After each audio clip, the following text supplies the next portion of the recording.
bienvenue dans les podcasts de l'Oasis à Morges.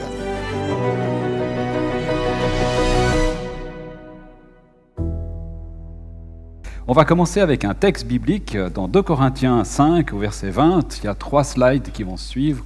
Je ne sais pas si je vais y arriver. Non, je n'y arriverai pas. Vraiment, ça ne va pas. Voilà. Si quelqu'un est uni au Christ, il est une nouvelle création. Ça va ? Vous sentez des nouvelles créations ? Bon, c'est parti.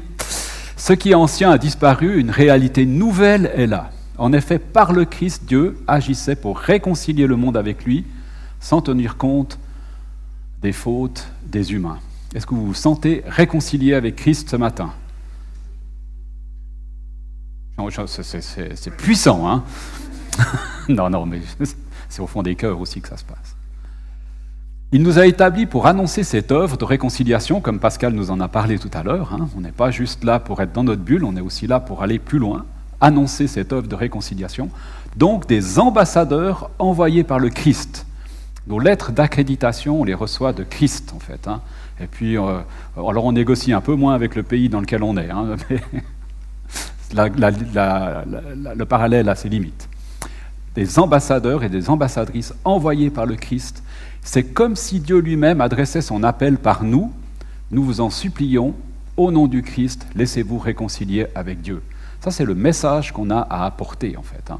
C'est le message que Dieu transmet dans le monde, en fait. Laissez-vous réconcilier. Le Christ était sans péché, mais Dieu l'a chargé de notre péché, afin qu'unis à lui, nous soyons rendus justes devant lui. Ça vous va ? On va prendre des risques ce matin. Déjà dans les champs, on a pris des gros risques. Alors avec ce message-là, ça va pas être beaucoup mieux. Hein. Donc en fait, l'idée, c'est comment être des influenceurs, si on veut dire comme ça. Aujourd'hui, hein, c'est la grande mode sur les réseaux sociaux. Il faut être influenceur. Voilà, on peut être influenceur pour Jésus-Christ aujourd'hui. Comment est-ce qu'on peut l'être en fait ? Comment est-ce que vous êtes des influenceurs dans votre environnement ? Être le lobby de Jésus-Christ. Au Parlement, il y a des lobbies. Ils viennent représenter certains mouvements et puis ils essayent de manipuler, je m'excuse du terme, mais je n'ai pas d'autres qui me viennent. Comment est-ce qu'on peut être militant pour Jésus-Christ ? Il y en a qui font des manifestations dans les rues. Voilà. Comment est-ce qu'on peut militant pour Christ ? Comment est-ce qu'on peut aussi être, peut-être, pour commencer, obéissant à Jésus-Christ ? Parce que ça commence par là, en fait. Parce que l'ambassadeur, il ne fait pas ce qu'il veut. Il est quand même soumis à ce que le gouvernement suisse décide. Et puis là, c'est lui qui doit en être le porteur dans le pays dans lequel il se trouve. Donc il y a une question d'obéissance, de soumission à des choses. Comment est-ce que nous, on est soumis ? Comment est-ce que moi, Claude Bordigoni, je suis soumis à Jésus-Christ pour être obéissant à ce que lui désire ? Et puis là, dans tout ça, je pense que sans l'assistance du Saint-Esprit, on l'a aussi chanté ce matin, sans l'assistance du Saint-Esprit, on ne va pas aller bien loin en fait, parce qu'on va y aller par nos propres forces. Alors je dirais, et ça je l'ai lu aussi, mais on peut dire qu'on est dans une civilisation aujourd'hui qui ne va pas vraiment très très bien en fait. Hein. Si ça continue comme ça, je pense que le mur se rapproche en fait, hein, à grande vitesse. Donc comment aujourd'hui travailler à l'élaboration peut-être d'une civilisation nouvelle ? Comment est-ce qu'on peut amener quelque chose de nouveau dans notre monde ? Comment on peut faire ça aujourd'hui ? Je crois que le modèle n'a pas changé en fait. Hein. Donc le processus d'accréditation, si on peut dire comme ça, je reviens là-dessus, premièrement, c'est donner sa vie à Christ. C'est être uni à Christ, comme on l'a chanté aussi. Et on l'a lu aussi avant. Si vous êtes unis à Christ, vous avez une nouvelle identité, une nouvelle appartenance, changement de royaume. On est transporté d'un royaume à l'autre. On reçoit son Saint-Esprit, sans lequel on ne pourra rien faire. Et cet esprit, il dit à notre esprit qu'on est enfant de Dieu. Alors je vous le redis encore une fois, c'est toujours imposant de parler devant des fils et des filles du roi des rois, devant des princes et des princesses que vous êtes. C'est toujours impressionnant. Il y a quelque chose de fort quand même. avec ça, avec cet esprit, c'est comme si on avait le tampon dans le passeport ou sur la lettre d'accréditation, qu'on appartient au royaume de Dieu. Alors je dirais que par l'esprit, il y a comme la vie et les priorités du royaume de Dieu qui viennent se superposer, comme je l'ai dit la semaine passée, qui viennent se superposer à nos priorités et à nos valeurs et à notre vie en fait. Comme quelque chose qui vient se mettre par-dessus. Et c'est comme si la justification, parce qu'on est justifié comme on l'a lu avant, la justification, ça vient comme aligner mon cœur sur le cœur de Dieu. En tout cas, ça tend à ça. Pas ça tend, mais cela tend à ça. Tendre, du verbe tendre. Peut-être que nos cœurs ont besoin d'être attendris aussi des fois. Et puis, on vit dans l'endroit où on est. Donc c'est là, dans cet endroit-là, où je me trouve tous les jours, que je suis appelé à être cet ambassadeur de Christ qui annonce cette bonne nouvelle de la réconciliation. Ça, c'est notre rôle d'ambassadeur. Alors, il y a un aspect un petit peu, j'allais dire, prophétique, si on veut dire ça comme ça, bibliquement. Ma vie, mes paroles, mes actes, ça annonce quelque chose. Quelque chose qui n'est pas encore 100% là, on est bien d'accord, mais ça annonce le royaume de Dieu. Ça annonce cette réconciliation avec Dieu. Et puis dans l'autre sens, ensuite, c'est bien de rester informé aussi, comme le disait Hans tout à l'heure, rester informé de ce qui se passe dans le pays. Et puis ça, c'est notre rôle d'intercesseur, de prier le Seigneur par rapport à ce qu'on vit dans notre environnement. Porter des situations devant Dieu, parce que la prière, ça change tout. Et juste petite parenthèse, vous savez qu'on organise un concert de héritage à Beausobre le 20 décembre. Et puis quand on a parlé de ce projet avec mon collègue Christophe, on s'est dit, Beausobre, 20 décembre, ça ne va pas être facile à avoir. Tout le reste, on peut faire. Des flyers, des annonces, des machins, tout ça, on peut faire. Mais avoir Beausobre le 20 décembre, ça va être compliqué. Donc on a prié pour ça. On a dit, Seigneur, ça, nous, on ne peut pas le faire. Alors on te remet ça, puis nous, on est d'accord de faire le reste. Alors on a téléphoné à Beausobre, puis ils nous ont dit, oh là là, le 20 et le 21 décembre, c'est déjà pris, c'est réservé depuis des mois et des mois, donc ça ne va pas le faire, machin, tout ça. Mais laissez-moi quand même vos coordonnées, si jamais, voilà, on va prendre contact avec les gens qui ont réservé. On s'est dit, bon, voilà, si on ne peut pas l'avoir, attendons un petit peu, quoi. 3 mails plus tard, on reçoit un message de Beausobre. Alors, on vous a réservé Beausobre pour le 21 décembre, vous pouvez faire votre concert. Voyez. Donc je me dis, voilà, la prière, c'est quelque chose qui change les choses, en fait. Je pense que si on y était allé par nos propres forces en disant, ouais, mais voyez, ça va être génial, on n'aurait pas eu Beausobre le 20 décembre. Quoi. Alors, vous pouvez noter dans vos agendas, non, le 20 décembre de cette année, 2024, qu'il y aura un concert d'héritage à Beausobre. Donc il y a 850 places à remplir, donc encourageons-nous. Voilà. Donc, ambassadeur dans l'endroit dans lequel on est. Alors comment ? Alors c'est un petit peu, j'aime bien cette image de la moisson, parce qu'on vient de vivre les moissons il n'y a pas longtemps. Donc on est dans cette moisson céleste en fait, qui est mûre cela. Et puis, Christ nous invite à être dans cette moisson, ses ouvriers. Ambassadeurs de Christ. Alors, faire encore une deuxième petite pub, pendant qu'on y est, c'est qu'il va bientôt y avoir le turning. Et tout le monde adore faire le turning. C'est vrai ça ou bien ? Non, personne adore faire le turning. Moi, c'est pas mon truc. D'aller dans la rue, c'est pas mon truc. J'ai la pétoche, moi, de sortir. Mais ça me stimule. Ça me stimule à partager, en fait, cette bonne nouvelle de la réconciliation. Ça me dit, mais voilà, il y a une occasion qui m'est offerte là de le faire, de m'afficher, d'oser m'afficher en tant que fils de Dieu, en fait, en tant que, voilà, que chrétien. Alors, je dirais que parfois, il faut tendre un peu l'élastique. Vous connaissez ça, Entre ce que j'ai envie de faire et puis ce que j'ai pas envie de faire, ou ce qui me retient de le faire, on est comme pris entre deux élastiques qui nous retiennent d'un côté comme de l'autre. Alors c'est l'élastique le plus tendu qui me fait avancer, en fait. L'autre, il me retient. Il aurait toujours tendance à me faire revenir à avant. Alors être ambassadeur, c'est vivre cette tension en espérant que la tension la plus forte, ça soit celle qui me tire vers le royaume de Dieu, en fait. Qui me tire à être ambassadeur, qui me tire à annoncer cette bonne nouvelle.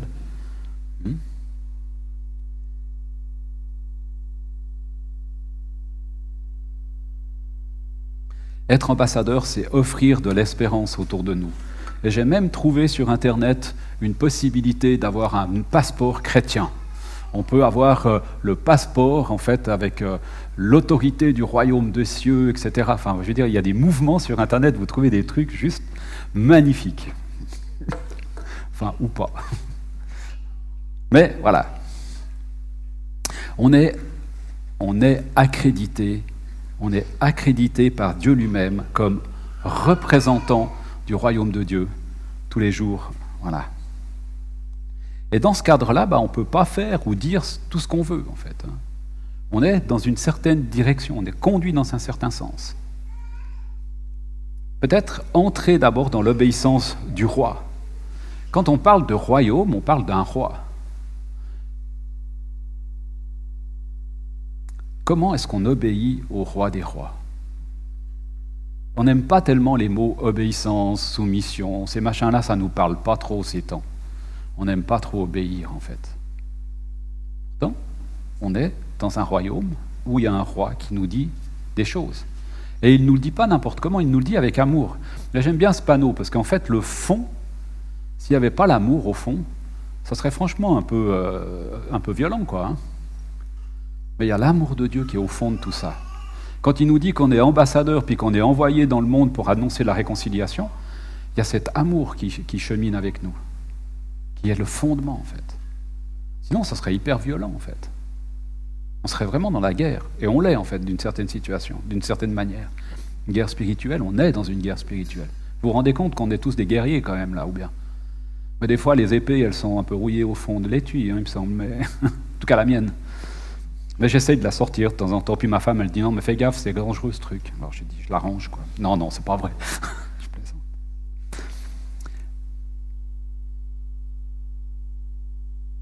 Aligner nos pensées sur les pensées de Jésus pour celles et ceux qui nous entourent, qui m'entourent.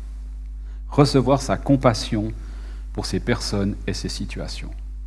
Je ne sais pas si vous êtes comme moi. Moi, je ne suis pas un hyper compatissant, en fait.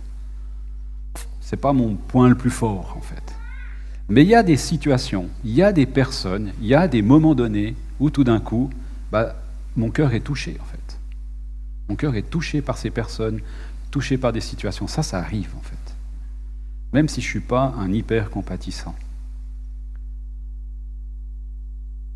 Dans Matthieu 16, au verset 24, Jésus nous invite, si j'arrive à faire avancer cet engin, voilà, merci. Jésus dit à ses disciples, si quelqu'un veut venir avec moi, il ne doit plus penser à lui-même, il doit porter sa croix et me suivre.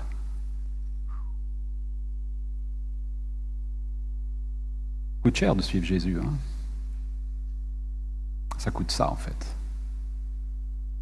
Ça coûte ça. Ça coûte tout ce que nous avons. On l'a chanté aussi, hein, tout te donner. On l'a chanté avec allégresse. Il n'y a plus qu'à faire maintenant. Il n'y a plus qu'à faire. Donner sa vie à Jésus, c'est prendre le même chemin que lui. Faire les mêmes choses que Jésus. Hein. Il y a une parole dans Jean 14 qui nous dit, je crois que c'est Jean 14, qui nous dit, vous ferez les mêmes choses que j'ai faites et même des plus grandes. C'est ce que je disais vendredi soir. Hein. Quand on voit Jésus qui ressuscite des morts, etc., je veux dire, même si on s'arrêtait juste à ça, ce serait déjà pas mal, quoi. Renoncer à nous-mêmes pour aligner nos désirs sur les désirs de Jésus. Aimer Dieu, aimer les autres, poursuivre la mission de Dieu en parlant de ce que nous vivons avec lui. Je crois que des fois, il n'y a pas grand-chose de plus à faire. Il ne nous appelle pas à être je ne sais pas quoi, il nous dit « vous serez mes témoins ». C'est juste ça, être témoin de ce que Dieu fait dans ma vie. Juste ça. C'est juste en plus. Alors pour conclure un petit peu quand même, être ambassadeur, c'est d'abord être réconcilié. C'est d'abord être réconcilié. C'est être appelé. Et je crois qu'on l'est tous appelés. Vous serez mes témoins, en fait. Il y a une question d'intentionnalité, d'avoir l'intention de l'être ambassadeur. Sinon, on peut rester dans notre bulle. On peut rester dans la salière. Mais trop de sel ensemble, c'est pas génial. C'est quand il y en a un petit peu dans les légumes et dans la viande que c'est bon. Quand il y en a trop, c'est pas terrible. Donc, intentionnalité aussi d'être ambassadeur. Être porteur, on apporte en fait une supplication du roi. Soyez réconciliés. Dieu nous supplie d'être réconciliés. Alors, pourquoi est-ce que Paul insiste autant ? C'est des questions que je nous pose. Après, vous êtes obligé de répondre maintenant, parce que sinon, on va exploser les compteurs. Mais c'est pas grave, on n'est pas là. On est en famille, des fois. Donc, le rôti, c'est bon. Qu'est-ce que ça m'inspire, en fait, ces textes ? Est-ce que j'ai envie ou bien est-ce que ça me rebute ? Comment est-ce que j'y réponds à cet appel que Jésus nous lance ce matin, encore une fois, et qu'il me lance aussi à moi. Je veux dire, je ne suis pas meilleur que vous, je vous rassure, ou pas. Et puis quel engagement je prends ce matin ? Est-ce que l'élastique du royaume est plus tendu, ou bien est-ce que je préfère rester tranquille dans ma zone de confort ? Est-ce que j'ose me laisser déranger un petit peu ? En fait, c'est qu'est-ce que tu veux, en fait ? Qu'est-ce que tu veux ? Mais qu'est-ce qui t'empêche d'y parvenir ? Qu'est-ce qui t'empêche d'avoir cela ? Qu'est-ce qui t'empêche d'y entrer ? Et puis qu'est-ce que tu fais s'il y a quelque chose qui t'empêche d'y aller ? Qu'est-ce que tu fais pour y arriver ?